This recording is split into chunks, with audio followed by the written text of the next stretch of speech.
Sir ಒಬ್ಬರಲ್ಲ ಇಬ್ಬರಲ್ಲ ಲಕ್ಷಾಂತರ ಜನ, ಇನ್ನೊಂದು ಸ್ವಲ್ಪ ದಿವಸ ಹೋದರೆ ಕೋಟ್ಯಾಂತರ ಜನ. ಸೊ ಈಗ ಆ ಮನುಷ್ಯನಿಗೆ ಆ ಮನಸ್ಸಿನ ಬಗ್ಗೆ, ಆ ಮೈಂಡ್ ಬಗ್ಗೆ, ಆ ಬ್ರೈನ್ ಬಗ್ಗೆ ತಿಳಿಸಿ ಹೇಳಿಲ್ಲ. ಹೇಳ್ತಿರ್ತೀನಿ, ಯಾವ ದೇಶ ಮನಸ್ಸು ಮತ್ತು ಮನಸ್ಸಿನ ಆಚೆ ಏನಿದೆ ಅಂತ ಜಗತ್ತಿಗೆ ತಿಳಿಸ್ಕೊಡ್ತು. ಬಟ್ ಆ ದೇಶದ ಸಿಲೆಬಸ್ನಲ್ಲಿ KG ಇಂದ PGವರೆಗೆ ಒಂದೇ ಒಂದು ಚಾಪ್ಟರು ಮನಸ್ಸಿನ ಮೇಲಿಲ್ಲ. ಯಾವ ವ್ಯಕ್ತಿಗೆ ಮನಸ್ಸು, ಅದರ ಪವರ್ ಏನು, ಅದನ್ನು ಹೆಂಗೆ ಯೂಸ್ ಮಾಡ್ಬೇಕಂತ ಗೊತ್ತಾಗುತ್ತೆ, ಅವನು ಸಾಧಕನಾಗ್ತಾನೆ. ಯಾರ್ಯಾರು ಸಾಧಕರು ನೋಡ್ತೀರಾ ಅವರೆಲ್ಲ ಈ ಶಿಕ್ಷಣ ವ್ಯವಸ್ಥೆನ ಮೆಟ್ಟಿ ನಿಂತವರು, ಅವರು ದಾಟಿ ಬಂದವರು. First of all, man is not born to work. Is not born to work, is born to serve. ನಮ್ಮಲ್ಲಿ ಇಷ್ಟು ಶಕ್ತಿ ಇದೆ, ನಾವು ಜಗತ್ತಿಗೆ ಕೊಟ್ಟು ಹೋಗಕ್ಕೆ ಬಂದಿದ್ದೇವೆ. ನಾವು ನಿಜವಾದ ಹಾಗಾದ್ರೆ ಮನುಷ್ಯನ ಪ್ಯಾಟರ್ನ್ ಏನು ಸರ್? ಇವಾಗ ಏನಿದೆಯೋ ಅದು ನೀವು ಹೇಳಿದ್ರಿ, ಹಿಂಗೆ ನಾವೊಂದು ಪ್ಲಾನ್ ಮಾಡಿದ್ದೀವಿ, ಇನ್ಶೂರೆನ್ಸ್ ಇಂದ ಹಿಡಿದು ಫೋಟೋ ಇಡುವರೆಗೂ.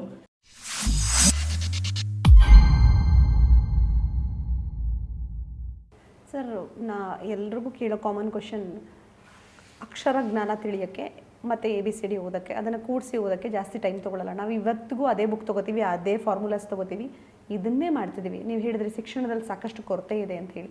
ಸರ್ ಒಬ್ಬರಲ್ಲ ಇಬ್ಬರಲ್ಲ ಲಕ್ಷಾಂತರ ಜನ, ಇನ್ನೊಂದು ಸ್ವಲ್ಪ ದಿವಸ ಹೋದರೆ ಕೋಟ್ಯಾಂತರ ಜನ ನಿರುದ್ಯೋಗಿಗಳಾಗ್ತಾರೆ.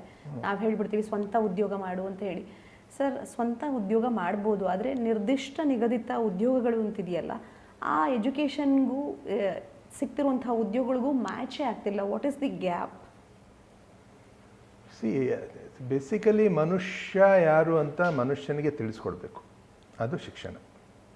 ಹೌದಾ? ಮನುಷ್ಯನಲ್ಲಿರೋ ಒಂದು ಭಾರಿ ಒಂದು ಡಿಫ್ರೆನ್ಸ್ ಏನಪ್ಪ ಮನುಷ್ಯನಿಗೆ ಮತ್ತು ಪ್ರಾಣಿಗೆ ಡಿಫ್ರೆನ್ಸ್ ಏನಂದರೆ, ಪ್ರಾಣಿಗಳು ಹೀಗೆ ಉಳಿದ್ಬಿಟ್ಟು 4 ಹೆಜ್ಜೆ ಮೇಲೆ ಹೋಗ್ತಾ ಇದ್ದಾವೆ. ಸೊ ಅವ ಬೆನ್ನು ಮೂಳೆ ಹೀಗೆ ಉಳಿತು. ಮನುಷ್ಯ ಎವಲ್ಯೂಷನ್ ಆಗಿ ಸೀದಾದ, ಬೆನ್ನು ಮೂಳೆ ನಮ್ಮದು ಸೀದಾ ಆಯಿತು. ಅದಕ್ಕೆ ನಮ್ಮ ಫ್ರಂಟಲ್ ಕಾರ್ಟೆಕ್ಸ್, ಬ್ರೈನಿಂದ ಫ್ರಂಟಲ್ ಕಾರ್ಟೆಕ್ಸ್ ಅದು ದೊಡ್ಡದಾಯಿತು, ಪ್ರೀ ಫ್ರಂಟಲ್ ಕಾರ್ಟೆಕ್ಸ್ ಅಂತ ಹೇಳ್ತೇವೆ. ಅದು ದೊಡ್ಡದಾಗಿದ್ದಕ್ಕೆ ನಮ್ಮ ಇಂಟೆಲಿಜೆನ್ಸ್ ಹೆಚ್ಚಿಗೆ ಆಯಿತು. ಪ್ರಾಣಿದು ಅದು ಹೆಚ್ಚಿಗೆ ಆಗಲಿಲ್ಲ. ನಮ್ಮೊಳಗೂ ಪ್ರಾಣಿದೊಂದು ಬ್ರೈನ್ ಬಿದ್ದಿದೆ, ಅದಕ್ಕೆ ಲಿಂಬಿಕ್ ಬ್ರೈನ್ ಅಂತ ಹೇಳ್ತೇವೆ ನಾವು, ಒಳಗಡೆ ಇದೆ, ಅದು ಚಿಕ್ಕದಿದೆ. ಫ್ರಂಟಲ್ ಕಾರ್ಟೆಕ್ಸ್ ದೊಡ್ಡದಾಗಿದ್ದರಿಂದ ನಾವು ಪ್ರಾಣಿಗೆ ನಮಗೆ ಡಿಫ್ರೆನ್ಸ್ ಇದೆ. ಈಗ ಒಂದು ನೋಡಿ, ಯಾವುದೋ ಒಂದು ಹುಲಿ ತಗೊಳ್ಳಿ, ಅದು ಒಂದು 1000 ವರ್ಷಗಳಿಂದ ಹೆಂಗೆ ಬೇಟೆ ಆಡ್ತಿದೆ, ಇವತ್ತು ಹಾಗೆ ಆಡ್ತಾ ಇದೆ. ಇನ್ನೂ ಒಂದು 1000 ವರ್ಷ ಆದರೂ ಹಾಗೆ ಬೇಟೆ ಆಡುತ್ತೆ. ಅದೇನದು ಹೊಸ ತಂತ್ರಜ್ಞಾನ ಯೂಸ್ ಮಾಡೋದಿಲ್ಲ, ಅದೇನು ಮಾಡಬಾರ್ದು ಅಂತಿಲ್ಲ, ಬಟ್ ಅದು ಮಾಡ್ಲಿಕ್ಕೆ ಗೊತ್ತೇ ಇಲ್ಲ. ಅದು ಇಟ್ ಕೆನಾಟ್ ಥಿಂಕ್ ಬಿಯಾಂಡ್, ಅದು ಪವರ್ ಆಫ್ ಇಮ್ಯಾಜಿನೇಷನ್ ಇಲ್ಲೇ ಇಲ್ಲ ಅದಕ್ಕೆ.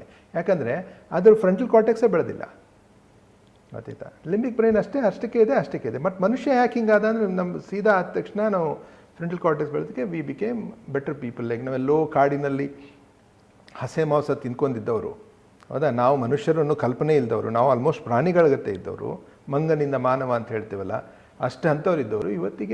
ಇವತ್ತು ಬಾಹ್ಯಾಕಾಶದಲ್ಲಿ ಹೋಗಿ ಸುನೀತಾ ವಿಲಿಯಮ್ಸ್ನ ಅಲ್ಲಿಂದ ಕರ್ಕೊಂಡು ಬರ್ತೇವೆ ಕೆಳಗಡೆ, ಹೌದಾ? ಏನು ಮನುಷ್ಯನಿಗೆ ಅಸಾಧ್ಯ ಅದನ್ನೆಲ್ಲ ಮಾಡ್ತಾ ಇದ್ದಾನೆ ಇವತ್ತು ಏನು ಈ ಕ್ಯಾಮ್ರಾ ಇರಲಿ, ಇದಿರಲಿ, ಇದೆಲ್ಲ ಮನುಷ್ಯನೇ ಮಾಡೋದು. ಯಾಕಂದರೆ ಅವ್ನು ಫ್ರಂಟಲ್ ಕಾರ್ಟೆಕ್ಸ್ ಡೆವಲಪ್ ಆಯಿತು, ಹೌದಾ? ಸೊ ಈಗ ಆ ಮನುಷ್ಯನಿಗೆ ಆ ಮನಸ್ಸಿನ ಬಗ್ಗೆ, ಆ ಮೈಂಡ್ ಬಗ್ಗೆ, ಆ ಬ್ರೈನ್ ಬಗ್ಗೆ ತಿಳಿಸಿ ಹೇಳಿಲ್ಲ ಅಂದರೆ ಅದು ಶಿಕ್ಷಣನೇ ಅಲ್ಲ, ಹೌದಾ? ಸೊ ಅದಕ್ಕೆ ನಾನು ಯಾವಾಗಲೂ ಹೇಳ್ತಿರ್ತೀನಿ, ಯಾವ ದೇಶ ಮನಸ್ಸು ಮತ್ತು ಮನಸ್ಸಿನ ಆಚೆ ಏನಿದೆ ಅಂತ ಜಗತ್ತಿಗೆ ತಿಳಿಸ್ಕೊಡ್ತು.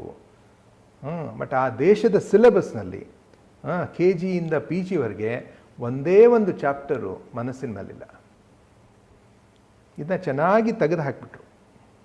ಯಾವ ವ್ಯಕ್ತಿಗೆ ಮನಸ್ಸು, ಅದರ ಪವರ್ ಏನು, ಅದನ್ನು ಹೆಂಗೆ ಯೂಸ್ ಮಾಡ್ಬೇಕಂತ ಗೊತ್ತಾಗುತ್ತೆ, ಅವನು ಸಾಧಕನಾಗ್ತಾನೆ. ಯಾರ್ಯಾರು ಸಾಧಕರು ನೋಡ್ತೀರಾ ಅವರೆಲ್ಲ ಈ ಶಿಕ್ಷಣ ವ್ಯವಸ್ಥೆನ ಮೆಟ್ಟಿ ನಿಂತವರು, ಅವರು ದಾಟಿ ಬಂದವರು. ಯಾರ್ಯಾರು ಅದರಲ್ಲೇ ಸಿಕ್ಕಾಕೊಂಡ್ರು ಅವರೆಲ್ಲ ಸೇವಕರಾದರು, ಹೌದಾ? ಇವತ್ತು ಶಿಕ್ಷಣ ವ್ಯವಸ್ಥೆ ಸೇವಕರನ್ನ ರೆಡಿ ಮಾಡ್ತಾ ಇದೆ, ಇಂಡಸ್ಟ್ರಿ ವ್ಯವಸ್ಥೆ ಗ್ರಾಹಕರನ್ನ ರೆಡಿ ಮಾಡ್ತಾ ಇದೆ. ಸೊ ಶಿಕ್ಷಣ ಸೇವಕರು, ಇಂಡಸ್ಟ್ರಿ ಗ್ರಾಹಕರು. ಇವತ್ತು ಜಗತ್ತಿನ ತುಂಬ ಸೇರಿದವರು ಯಾರಪ್ಪ? ಸೇವಕರು ಮತ್ತು ಗ್ರಾಹಕರು. ಚಿಂತಕರು ಯಾರಿದ್ದಾರೆ? ಆ ಚಿಂತಕರು ಯಾರಂದರೆ ಅದು ಸೃಷ್ಟಿ ಮಾಡೋರು, ಸೃಷ್ಟಿಕರ್ತರು ಬೇಕಲ್ಲ, ಅವ್ರನ್ನ ರೆಡಿ ಮಾಡುವಂಥ ಶಿಕ್ಷಣ ಇಲ್ಲ ಈಗ. ಸೊ ಅದಕ್ಕೆ ಶಿಕ್ಷಣದಲ್ಲಿ ಕೊರತೆ ಭಾಳ ಇದೆ. ಬಟ್ ಅದಕ್ಕೆ ನಾವು ಅದನ್ನೇ ಕತೆ ಹೇಳ್ತಾ ಕೂತ್ಕೊಂಡ್ರೂ ಆಗೋದಿಲ್ಲ. ರೆಫ್ಲಿಕ್ ಆಫ್ ಎಂಪ್ಲಾಯ್ಮೆಂಟ್, ಶಿಕ್ಷಣ ತಪ್ಪಿದೆ, ಅದರದ್ದು ಪ್ರತಿಬಿಂಬ ಆಗಿ ನಿಮಗೆ employment. First of all, man is not born to work. Then what? Is not born to work, is born to serve. ನಮ್ಮಲ್ಲಿ ಇಷ್ಟು ಶಕ್ತಿ ಇದೆ, ನಾವು ಜಗತ್ತಿಗೆ ಕೊಟ್ಟು ಹೋಗಕ್ಕೆ ಬಂದಿದ್ದೇವೆ. ನಾವಿಲ್ಲಿ ಬಂದು ಹೊಟ್ಟೆ ತುಂಬಿಸ್ಕೊಂಡು ಜೀವಂತ ಪ್ರಾಣಿಗತೆ ಇರಲಿಕ್ಕೆ ಬಂದಿಲ್ಲ. ನಾವು ನಮ್ಮ ಕಲ್ಪನೆಯೇ ಕೊಡಲಿಲ್ಲ ಈ ಶಿಕ್ಷಣ ವ್ಯವಸ್ಥೆ. Man is born to serve, not to work, ಗೊತ್ತಾಯ್ತಾ? ಬಟ್ ಇವತ್ತಿಗೆ ನಮ್ಗೆ ಏನು ಕಲಿಸಿದ್ರು ಅಂದರೆ ಚಲೋ ತಂಗ ಓದಿದೆ ಅಂದರೆ ಚಲೋ ಕಾಲೇಜ್ ಸಿಗ್ತೈತಿ, ಚಲೋ ಕಾಲೇಜ್ ಸಿಕ್ತಂದ್ರೆ ಆಮೇಲೆ ಚಲೋ ಜಾಬ್ ಸಿಗ್ತೈತಿ, ಚಲೋ ಜಾಬ್ ಸಿಕ್ತಂದ್ರೆ ನಿಂಗೆ ಚಲೋ ಪಗಾರ ಸಿಗ್ತೈತಿ, ಚಲೋ ಪಗಾರ ಸಿಕ್ತಂದ್ರೆ ಚಲೋ ಹುಡುಗಿ ಸಿಗ್ತಾಳೆ, ಚಲೋ ಹುಡುಗಿ ಸಿಕ್ಕರೆ ಚಲೋ ಮದುವೆ ಆಗ್ತೈತಿ, ಆಮೇಲೆ ಚಲೋ ಮಕ್ಕಳು ಹುಡ್ತಾವೆ, ಒಂದು ಮನೆ ಕಟ್ಟಿಸು, ಗಾಡಿ ಇರು, ಒಂದು ಇನ್ಶೂರೆನ್ಸ್ ತಗೋ, ಓಕೆ, ಒಂದು ದಿವ್ಸ ನೀನು ಫೋಟೋ ರೆಡಿ ಮಾಡು, ಸತ್ತು. ಇಷ್ಟು ಮಾಡೋಕೆ ಮನುಷ್ಯ ಆಗಿ ಕೊಡಬೇಕು. ನಿಜವಾದ ಹಾಗಾದರೆ ಮನುಷ್ಯನ ಪ್ಯಾಟ್ರನ್ ಏನು ಸರ್? ಇವಾಗ ಏನಿದೆಯೋ ಅದು ನೀವು ಹೇಳಿದ್ರಿ, ಹಿಂಗೆ ನಾವೊಂದು ಪ್ಲಾನ್ ಮಾಡಿದ್ದೀವಿ, ಇನ್ಶೂರೆನ್ಸ್ ಇಂದ ಹಿಡಿದು ಫೋಟೋ ಇಡುವರೆಗೂ. ನಿಜವಾದ ಮನುಷ್ಯನ ಪ್ಲಾನ್ ಹೇಗಿದ್ರೆ ಬೆಸ್ಟ್? ಅಲ್ಲ, ಇದಂತೂ ಇಲ್ಲ, ಇದು first this is a wrong thing that is throne on us. ನಿಜವಾದ ಕೆಲಸ ಏನಂದರೆ, ಫಾರ್ ಎಕ್ಸಾಂಪಲ್ ಈಗ ಸ್ವಾಮಿ ವಿವೇಕಾನಂದರು ಹೇಳ್ತಾರೆ, ಮನುಷ್ಯನ ಪರಿಪೂರ್ಣತೆಯನ್ನು ಹಿಗ್ಗಿಸುವುದೇ ಶಿಕ್ಷಣ ಅಂತ ಹೇಳ್ತಾರೆ. ಮನುಷ್ಯನ ಪರಿಪೂರ್ಣತೆಯನ್ನು ಅಂದರೆ ಆಲ್ರೆಡಿ ಅವ ಪರಿಪೂರ್ಣವಾಗಿದ್ದಾನೆ ಒಳಗಡೆ, ಅದನ್ನು ಹಿಗ್ಗಿಸ್ಬೇಕು. ಅದು ಶಿಕ್ಷಣ. ಓಕೆ, ನಮ್ಮೊಳಗೆ ಅಗಾಧವಾದ ಶಕ್ತಿ ಇದೆ. ಆ ಶಕ್ತಿಯನ್ನು ಪ್ರಕಟ ಮಾಡಲಿಕ್ಕೆ, ಅದರ ಪರಿಚಯ ಮಾಡಲಿಕ್ಕೆ ಯಾವುದೋ ಒಂದು ವ್ಯವಸ್ಥೆ ಇರುತ್ತೆ, ಅದಕ್ಕೆ ಶಿಕ್ಷಣ ಅಂತ ಹೇಳ್ತೀವಿ. ಒಂದು ಮಗು ಇದೆ, ಅವನಲ್ಲಿರೋ ಶಕ್ತಿ ಯಾವುದು ಒಳಗಡೆ ಅಂಥ ಅಗಾಧವಾದ ಸಾಮರ್ಥ್ಯ ಇದೆ, ಅದರ ಪರಿಚಯ ಮಾಡಿಕೊಡ್ಬೇಕು. ಅವನಿಗೆ ಪರಿಚಯ ಮಾಡಿಕೊಟ್ಟ ತಕ್ಷಣ ಅದಕ್ಕೆ ಒಂದು ಡೈರೆಕ್ಷನ್ ಕೊಡಬೇಕು. ಹೌದಾ? ಒಳಗಡೆ ನನ್ನೊಳಗೆ ಶಕ್ತಿ ಇದೆ, ನನ್ನೊಳಗೊಬ್ಬ ಟೀಚರ್ ಇದ್ದಾನೆ, ಅದು ನನ್ನ ಶಕ್ತಿ. ಅದಕ್ಕೊಬ್ರು ಯಾರಾದರೂ ಡೈರೆಕ್ಷನ್ ಕೊಡಬೇಕಲ್ಲ, ಅದು ಶಿಕ್ಷಕರು. ನನಗೊಂದು ಡೈರೆಕ್ಷನ್ ಕೊಟ್ಟರೆ ನಾನು ಗೆದ್ದುಬಿಡ್ತೇನೆ. ಇವತ್ತು ನಮ್ಮ ಯಾರಲ್ಲಿನೂ ನಂಬಿಕೆ ಇಲ್ಲ ಏನಂದರೆ ಅವನಲ್ಲಿ ಶಕ್ತಿ ಇದೆ ಅಂತ.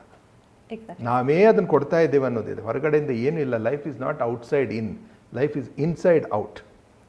ಸರ್, ಈ ವಿಚಾರಕ್ಕೆ ಬರೋದಾದರೆ ನಮ್ಮಲ್ಲಿ ಕೌಶಲ್ಯದ ಅಭಾವ ಇದೆಯಾ ಅಂತ ಹೇಳಿ ಒಂದು ವರ್ಡಲ್ಲಿ ಹೇಳಿದ್ರೆ, ಟೆಕ್ನಾಲಜಿಗಳು ನಾವು ಸರಿಯಾಗಿ ಬಳಕೆ ಮಾಡ್ಕೋತಿಲ್ವಾ? AI ಇರಬಹುದು, ನಾವು ಅದನ್ನು ಕಲಿಯುವಂಥ ವ್ಯವಸ್ಥೆ ಇರ್ಬೋದು.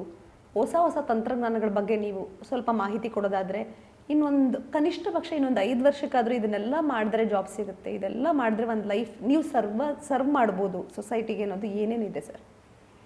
ಅಲ್ಲ, ಫಸ್ಟ್ ಆಫ್ ಆಲ್ ಅವನ ಬಗ್ಗೆ ಅವ್ನು ತಿಳಿದಿಲ್ಲ ಅಂದರೆ ಇನ್ನೊಂದು ತಂತ್ರಜ್ಞಾನ ಬಗ್ಗೆ ತಿಳ್ಕೊಳ್ಳೋದಿಲ್ಲ ಅವನು.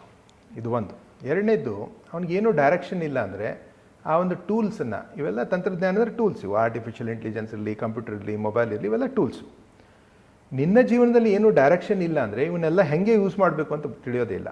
ಓಕೆ, ಅದಕ್ಕೆ ಇವತ್ತಿನ ಹುಡುಗರು ಮೊಬೈಲನ್ನು ಯೂಸ್ ಮಾಡ್ತಾ ಇಲ್ಲ, ಅವರು ಮೊಬೈಲ್ ಅವರನ್ನು ಯೂಸ್ ಮಾಡ್ತಾ ಇದೆ. ಹೌದಾ? ಯಾಕಂದರೆ ಈಗ ನಾನು ಮೊಬೈಲ್ ಯೂಸ್ ಮಾಡ್ತೇನೆ. ನಾನು ಮೊಬೈಲ್ ಯೂಸ್ ಮಾಡಿದ್ದಕ್ಕೆ ನನಗೆ ಇವತ್ತು ಆನ್ಲೈನಲ್ಲಿ 17,000 ವಿದ್ಯಾರ್ಥಿಗಳಿದ್ದಾವೆ. ಹೌದಾ? ನಾನು ಆನ್ಲೈನ್ ಮುಖಾಂತರ ಎಷ್ಟೋ ಕ್ಲಾಸ್ಗಳನ್ನು ಕಲಿಸ್ತೇನೆ. ಸೊ ಅದಕ್ಕೆ 10 ದೇಶಗಳಿಂದ ವಿದ್ಯಾರ್ಥಿಗಳಿದ್ದಾರೆ, ಅವರೆಲ್ಲ ನೋಡ್ತಾ ಇರ್ತಾರೆ, ಕೇಳಿಸ್ಕೊಳ್ತಾ ಇರ್ತಾರೆ, ಇಂಟ್ರಾಕ್ಷನ್ ಆಗುತ್ತೆ. ನಾನು ವಾಟ್ಸಪ್ ಯೂಸ್ ಮಾಡ್ತೀನಿ, but for a good purpose I use it. ಹೌದಾ? ರೈಟ್. ಸೊ ಬಟ್ ಈಗ ನಿಮ್ಮದೇ ಚಾನಲ್ ತೊಗೊಳ್ಳಿ. ಈಗ ನೀವು you are using mobile, okay, to showcase what you are, ನೀವೇನಿದ್ದೀರಾ ಅಂತ ಜಗತ್ತಿಗೆ ತೋರಿಸ್ಲಿಕ್ಕೆ ಪಾಡ್ಕಾಸ್ಟ್ ಮುಖಾಂತರ, ಕೆಲವೊಂದು ಒಳ್ಳೆ ವಿಡಿಯೋಸ್ ಮುಖಾಂತರ ನೀವು ಮೊಬೈಲ್ ಯೂಸ್ ಮಾಡ್ತಾ ಇದ್ದೀರಾ. ಯಾಕಂದರೆ ನಮಗೆ ಡೈರೆಕ್ಷನ್ ಕ್ಲಿಯರ್ ಇದೆ, ನಾವು ಎದಕ್ಕೆ ಮಾಡ್ತಾ ಇದ್ದೇವೆ ಅಂತ. ಅದು ದಿಸ್ ಇಸ್ ಎ ಟೂಲ್.